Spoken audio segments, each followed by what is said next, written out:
Welcome to Aeonkeep, where the ancient legends live.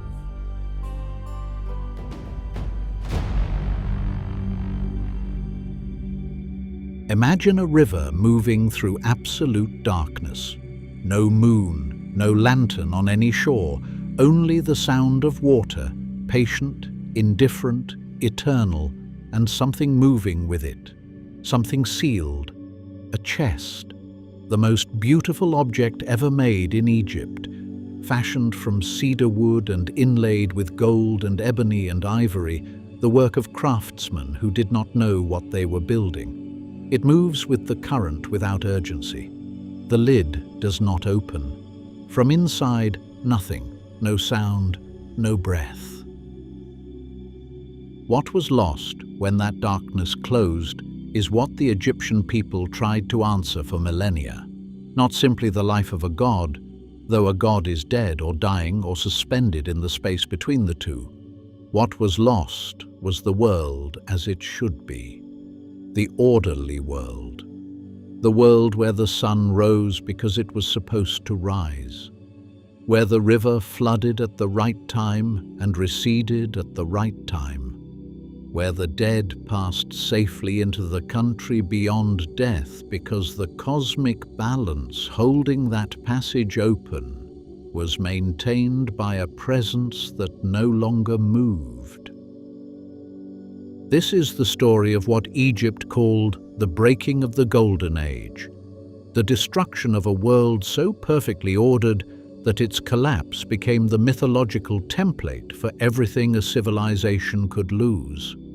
It is the story of the first king of the gods, of the brother whose nature was incompatible with the order that king embodied, and of a woman standing at the edge of the Nile who will not stop searching until the world is right again.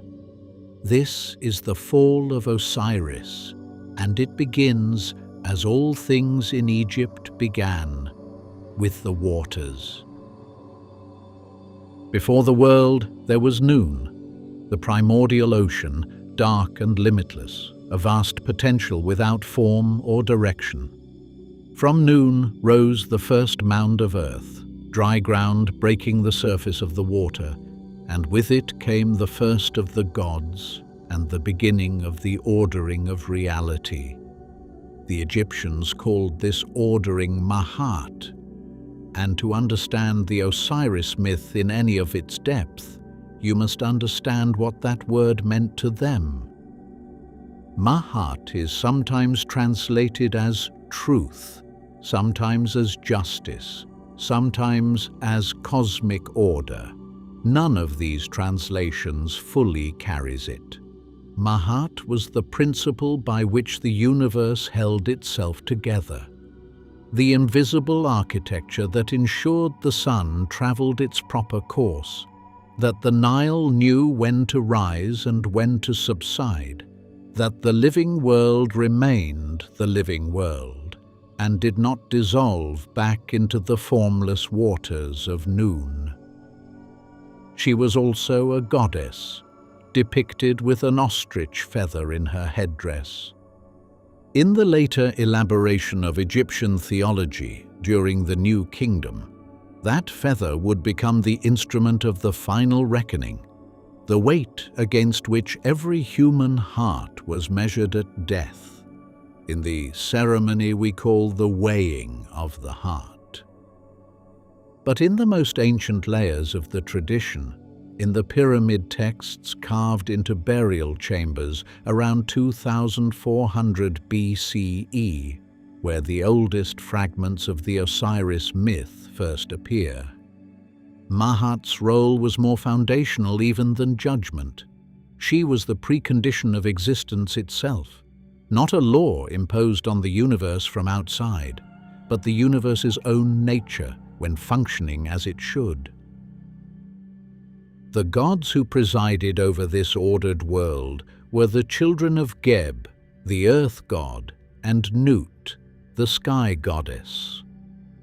Geb and Nut had been locked in a primordial embrace, earth pressed against the arch of the sky, until Shu, the god of air, was forced between them. That act of separation, violent in its necessity, created the space for the living world to breathe.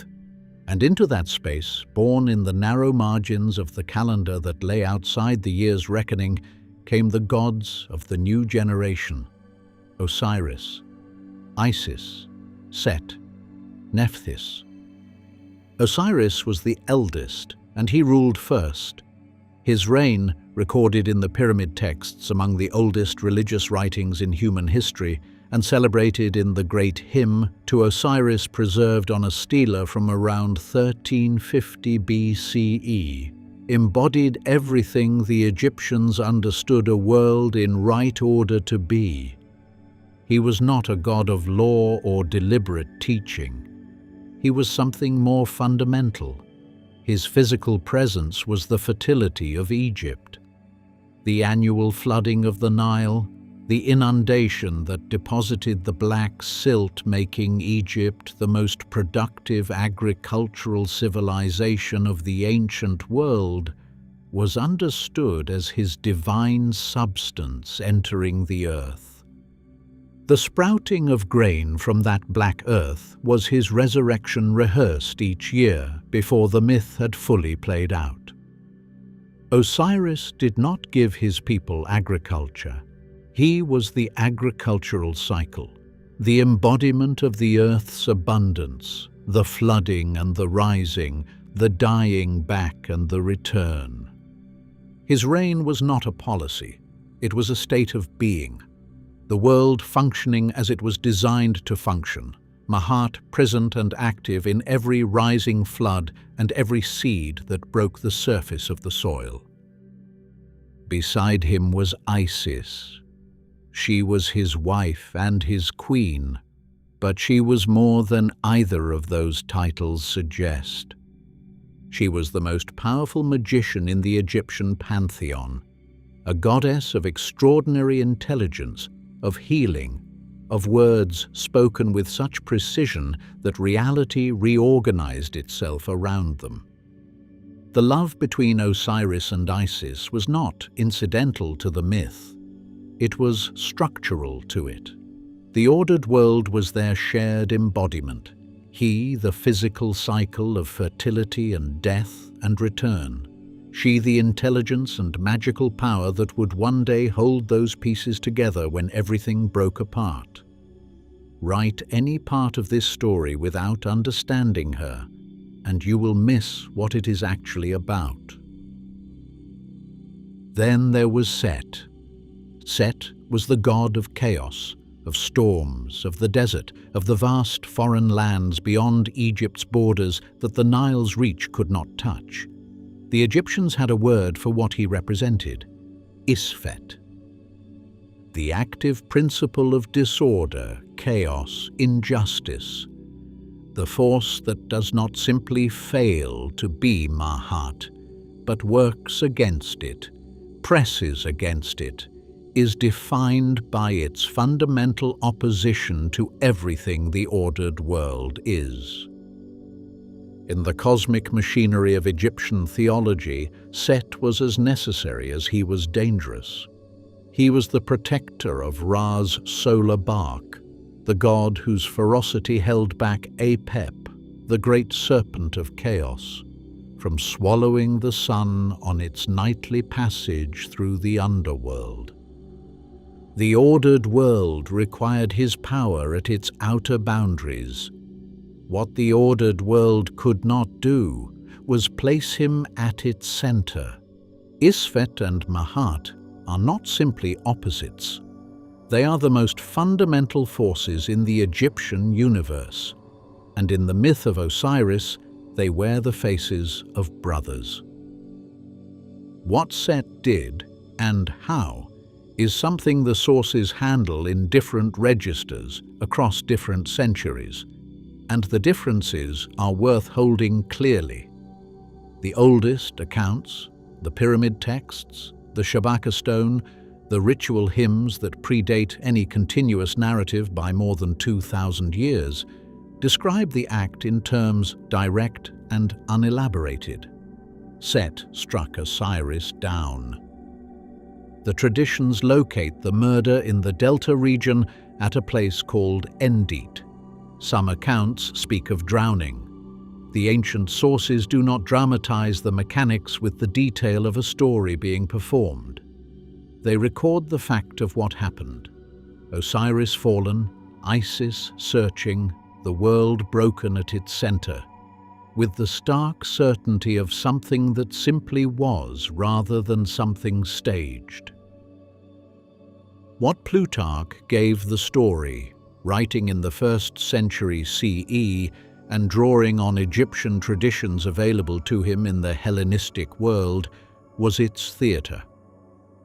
In the account preserved by Plutarch of Cheironeia, a Greek scholar synthesizing what he encountered through Egyptian priests and earlier written sources, working more than 2,000 years after the pyramid texts were carved, Set's method was not violence but architecture. He gathered around himself 72 conspirators, each of them bound to his purpose and his secret. And then he commissioned a chest built to the exact measurements of Osiris, his height, the span of his shoulders, the precise dimensions of his body. Cedar wood, inlaid with gold and ivory and ebony. The most beautiful object ever made in Egypt, and a trap so precisely designed that it required its victim's own willing participation. Set announced a feast. The gods gathered. The chest was brought out as a gift to whoever fit inside it perfectly. They came forward one by one. They lay down in the chest and found it too long, too short, too wide for their bodies. No one fit. The chest had been built for one body only. Then Osiris lay down inside it. He fit perfectly, because it had always been built around him. The lid came down. The conspirators sealed it, nailed shut, molten lead poured over the seams. The chest was carried to the Nile in the dark and thrown into the current. Whether through Plutarch's chest or the violent blow of the older Egyptian accounts, the mythological fact is the same.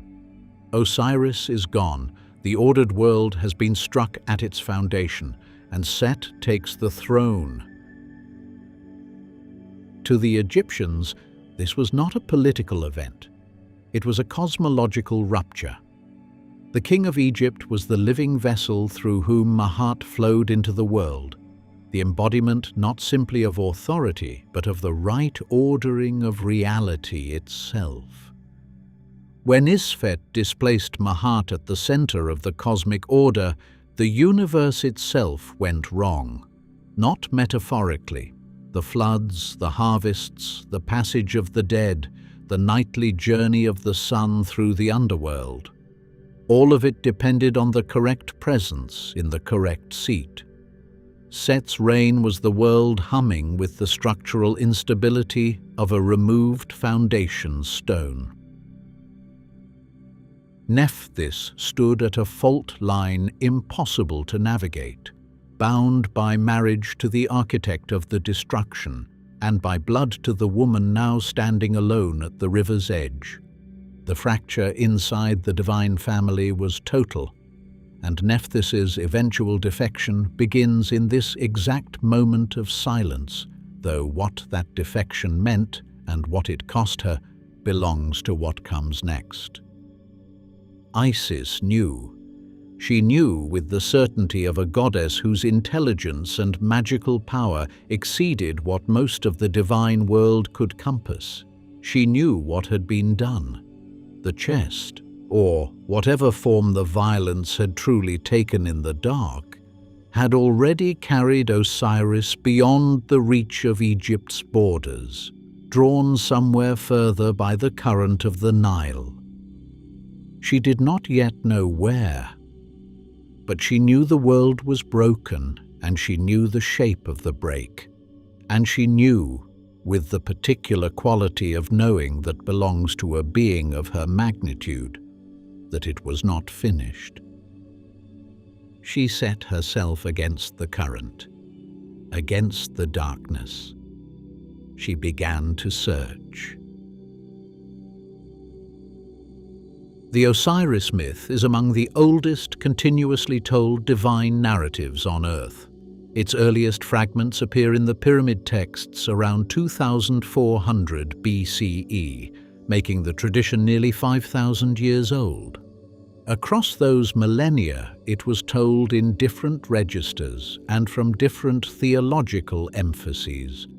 The stark ritual language of the Old Kingdom priests, the lyrical celebration of the great hymn from the New Kingdom, the elaborated dramatic narrative of Plutarch's Hellenistic synthesis, written more than 2,000 years after the earliest texts. Scholars continue to debate what is oldest, what was reshaped by later theological developments, what Plutarch changed or supplemented in the process of transmission. These are genuine questions, and the complexity they point to is part of what makes this tradition remarkable. It is not a single story. It is a tradition that kept remaking itself across millennia while holding its center constant. What that center reveals about Egyptian civilization is worth sitting with. This is not a myth of divine triumph. It is a myth of a god murdered, struck down or sealed and drowned, depending on which thread of the tradition you follow, by the force of chaos living inside his own family. The Egyptians did not build their civilization on the promise that order was permanent or self-sustaining. They built it on the knowledge that Mahat was real and precious and fragile, that Isfet was always pressing against it, and that the correct response to the world going wrong was not paralysis or despair, but action. The Osiris myth is not a story about the strength of order.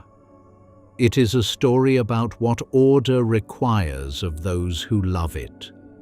And it places the engine of restoration not in an army or a divine king, but in the grief and determination of a single figure.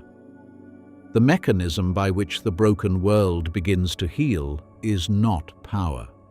It is a goddess who will not stop looking. The chest is already beyond Egypt's borders, carrying whatever remains of the Golden Age into the dark. Set holds the throne of a universe humming with the wrongness of Isfet, enthroned where Mahat should be. But Isis is walking. She possesses words that can command reality to reorganize itself, and a grief that has already converted itself into purpose. The Golden Age is over. The search begins.